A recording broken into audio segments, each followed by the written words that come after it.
Hey everyone, it's Corey again. So I am going to talk today about hormones, and I'm also going to show you how to do an intramuscular shot for estrogen. So I started hormones about 9 months ago, and the biggest thing for me with hormones is that they're changing the way my body looks and the way I feel about my body. Hormones do a lot of things for you. They fill out your face, which I don't know if mine's just that or just I've gained a lot of weight, but they will also make your breasts grow. And depending on how close to puberty you are, like if you're like 18 and you're gonna have a lot more changes than someone that's 25 in terms of breast growth. But my breasts have already grown to about an A cup, so I really like that. It's really, really, really nice to have that going on. It's also going to do things like reduce the amount of hair you have on your body. I've seen about maybe 50% hair loss, and some people are going to see about 60 to 80. Most people are going to see about 60 to 80. So that's really nice as well. The only thing it's not going to do, like a lot of people think, oh my god, it's going to get rid of hair, but it's not going to get rid of your facial hair, which is one of the biggest giveaways for male to females. So it may thin your hair a little bit, but little to none. So basically don't have these high hopes that that's going to change. You have to accept who you are on the inside, and hormones can only change the physical things to an extent. They don't change them 100%. There's going to be things you're going to have to do later on. Like facial feminizing surgery, most women opt to do that, which is just softening the features of the face and the cheekbone and also in the neck with your Adam's apple. Breast implants is also probably going to be an option for most people. So don't think that hormones are this be-all, end-all product that are going to help you in your transition to get 100% to where you want to be. They are really useful though, and they do have their purpose. So I am going to show you how to do an intramuscular shot in just a minute. I want to talk about some of the downsides of hormones are. For me, when I went on hormones, I started feeling really agitated and irritable, especially with the estrogen. I take two different kinds of medications. I take spironolactone, which is a medication that basically suppresses the testosterone in your body, and that allows the estrogen that you put into your body to your body can use it to its full potential. I have been on many forms of estrogen. I have been on the pill form. I've been on a gel form, which is a gel that you rub on your chest. Well, mostly on your arms and your thighs, but you can rub it on your chest if your doctor says it's okay. Those kinds of estrogen, they work, but they don't have the maximum absorption that you would get with an injection. So my doctor recently switched me to an injection because my testosterone levels are at a good point from where I am in my transition, but my estrogen levels are not. So he put me on injections, and when I went on the injections, I had some really hard days. I was really, really irritable, super, super bitchy to anybody who said anything negative towards me or that I thought was negative. So that's one thing that you're going to have to look out for, is estrogen will change the way you feel. Some women say that estrogen makes them relaxed. It takes the edge off their sex drive. But for me, it made me really irritable and agitated. So after my first shot, I really noticed it, and I decided to pay attention to it so that I wasn't so aggressive. So I did start paying attention to how I was acting after I had my shot. So basically, after you do your shot, your estrogen shot, if you're on shots, your doctor may not put you on them, but if you are, you're going to see your maximum estrogen levels at about 2 to 3 days after your shot. So for 2 to 3 days after your shot is when you're going to have the most estrogen in your body, and that's probably when you're going to have either the symptoms of super, super, super bitchy or aggressive, or maybe you feel a lot better, but that's going to be your maximum. So I don't really know what else I need to talk about with hormones. Let me see. Talk about boobs. basically those, I mean, you're gonna have your body, your fat is gonna redistribute, so you're gonna have like more like I hate using this term, but hourglass shape, like a more woman's shaped body. You're also gonna notice your hair grows a lot slower, and that includes the hair on your head.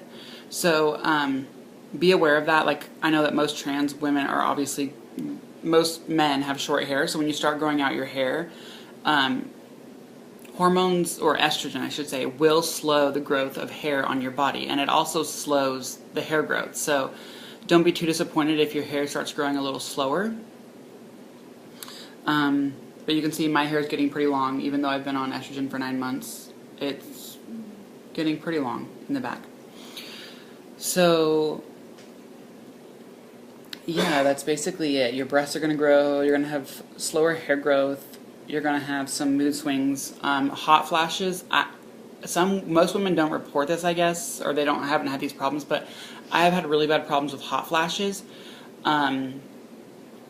I just will be in a room just sitting down, and I will feel like I'm burning up, and I'll have to have the fan on like high on my face. Like, it's kind of annoying, but I like all the other things about the estrogen, so I can't complain too much, I guess.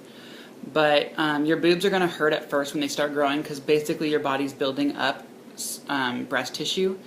And as most women will tell you, when they went through puberty, their breasts hurt really bad.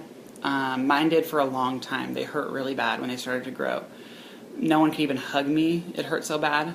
But now mine are about an A cup, and they don't hurt as much. They're still growing, but they don't hurt as much.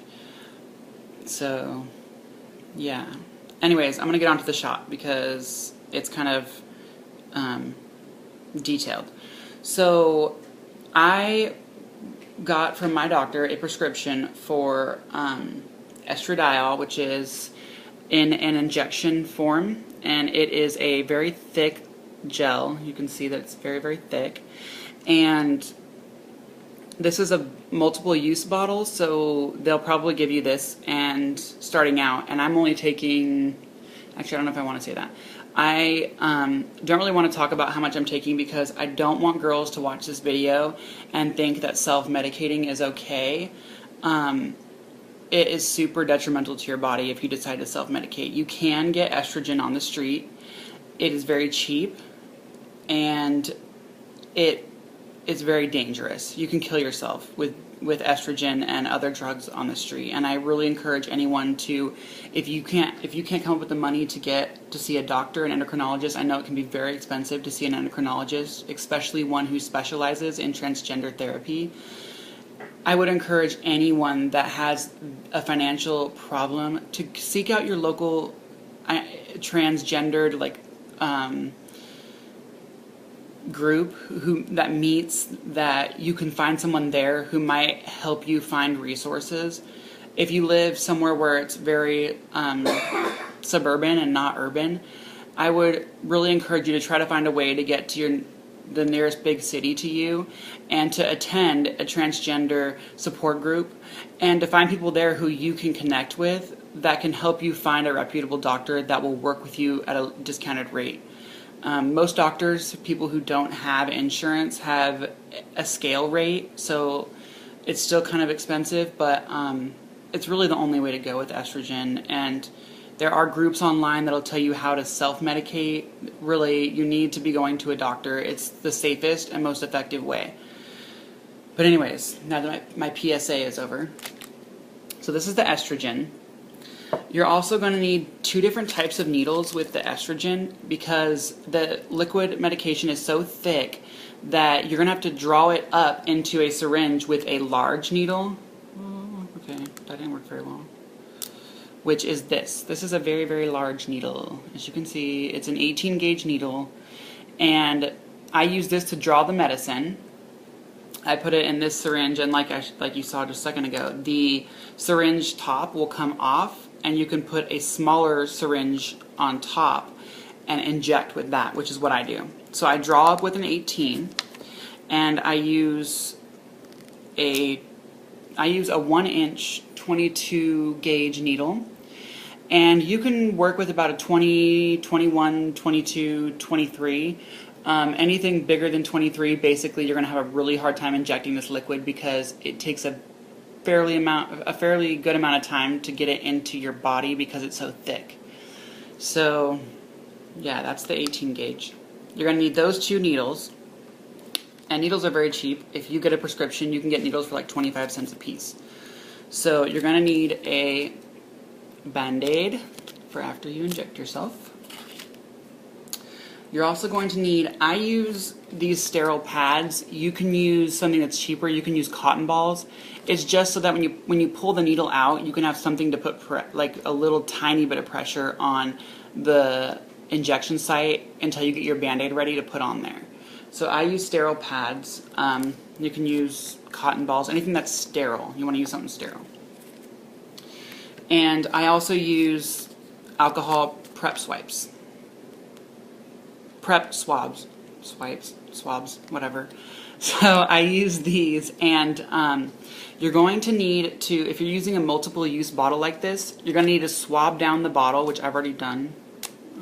Swab down the bottle before and after each use, because you don't want to get anything into the liquid and then inject it into yourself. That wouldn't be very good. So you're going to want to use one swab to do that, and you're going to want to use the other swab on the injection site before you inject. And you have to do it a certain way, so I'll show you how to do that. It's kind of complicated. So, okay, so let's see. I'm going to drop the liquid. Let me see if I can find the right needle. Okay, so basically you're going to take the syringe and you're going to stick it. This has a rubber top. And you're going to stick the needle into the rubber top. And it's kind of hard to force it in there, but you got to be really careful to not poke yourself. Okay, so you get it into that jar. And what you're going to do is you're going to turn it upside down, and you're going to start pulling the liquid into the syringe. I know it seems kind of stupid to explain this, but... And basically, I will pull it up to my dose. And, okay, not there yet. This liquid is very thick, like I said a million times, so it's...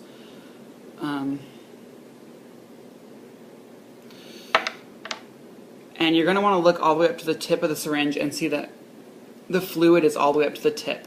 And you're going to want to pull it down to your dosage, which I'm not going to show you, but your dosage. And you're going to want to tap it. If there's any bubbles, you see any bubbles, you just want to tap it.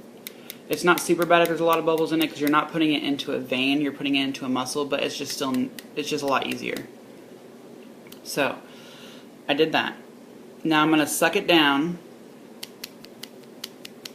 and put on my new, I'm going to put the cap back on that 18 gauge, okay, because we're going to throw that away. And we're going to twist that top off and put the new top on of the 22 gauge. Now you're going to get an extra syringe, basically. You're just not going to use it. You just throw it away. But, because they don't just sell just the tops. But anyways, you're going to put that on there, okay? So, you're going to pull the cap off. You're going to prime the syringe. You're going to get all the air out. Bum, bum, bum. You can kind of look really closely. I don't know if you can see it or not, but it's kind of hard to see. I'm using an iPad, so my camera's not that great. But anyways, you're going to prime it up, and you're going to see when you see a drop of liquid come down the syringe head, you know that you've got it primed enough. So put the cap back on that. So now what we're going to do is we're going to sterilize the injection site. And my doctor told me to alternate legs if I can. So I'm going to show you my nasty leg right now because I cut it shaving and I didn't follow my own advice for my last video and shaved slowly. So you're going to see some lovely band-aids on my leg. So basically, I'm going to show you my thigh. This is where I'm injecting it, is my thigh. Let's see if I can get down there. So, my kid's helping me on the camera, by the way. So this is my thigh. You're going to want to feel for the muscle. So if you can like kind of tighten your muscles in your legs, or even just feel it, you can feel the muscle kind of in your legs. This is the safest spot to do it. I know people do it in their butt and all kinds of stuff, but this is the safest for me at least. I'm going to find the spot, so I'm looking like maybe a couple inches down from my hip. Right about here, I'm thinking. So I'm going to take the swab and I'm going to go clockwise out, out, and sterilize the center. You don't want to go back in because you're going to bring germs back in with that swab. So that's the swab. So now what you're going to do, and your hands are going to be washed at this point, by the way. So what you want is to pull the skin kind of taut, and you want the needle, it's like a funnel. I don't know if you can see it. Well, I could till you moved it. Oh, sorry. The needle, you're going to want the needle facing away from you. The open end of the needle facing away from you. So what you're going to do, I don't really like this, it's kind of hard, and it's the first few times it takes you a couple times to get it down and to not be afraid to stick yourself. But so you're going to find it, you're going to kind of pull the skin a little taut, not bad, but a little. And let's see, you're going to want to just stick it. You're going to want to go all the way down. If it's a 1-inch needle, you're going to want to go all the way down. You're going to pull up on the syringe to make sure that there's no blood coming up from the syringe, because if you have blood coming up, that's not good. That means you have a vein. So now you're just going to, if I pulled up, there was nothing coming through. So now I'm going to slowly inject the medication into my muscle. And I poked myself just a second ago, so I'm bleeding a little bit. So I'm slowly injecting myself. It takes a while because this medication is really thick, and you don't want to do it really fast because it'll start coming out of your leg, and it's a mess. So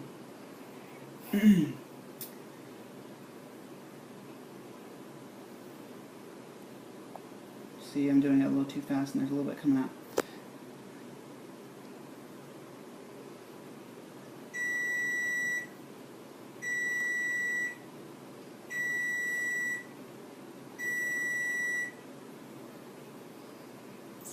Okay, come on. Fuck. Okay. It's going. Okay, so there, I got it all in.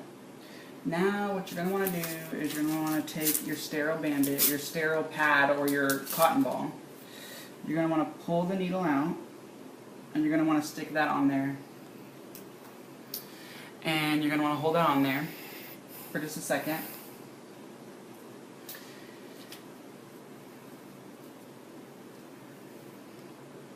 And then you're going to want to look at it and make sure that it's not bleeding too bad. And mine's not bleeding too bad, so I'm going to take my Band-Aid. And I'm going to pull it over that spot. And that is it. So I have done my estrogen injection. Thank you. Thank you for holding the camera. So I have basically done my estrogen injection, and I don't know if you can see me. Okay. So that's basically it. You can dispose of your needles at any fire station if you want to. You're not really supposed to throw them in the trash, but people do that. So yeah, so that's basically an estrogen injection. If you have any specific questions about it or any kind of intramuscular injection, I can try to answer them. I'm not like an expert, but I know quite a bit because I've done it a few times. So I don't know. So you can just message me below or comment on my Facebook. But I hope you guys enjoyed this video, and I hope it's informative, and I will be posting one pretty soon. Thanks.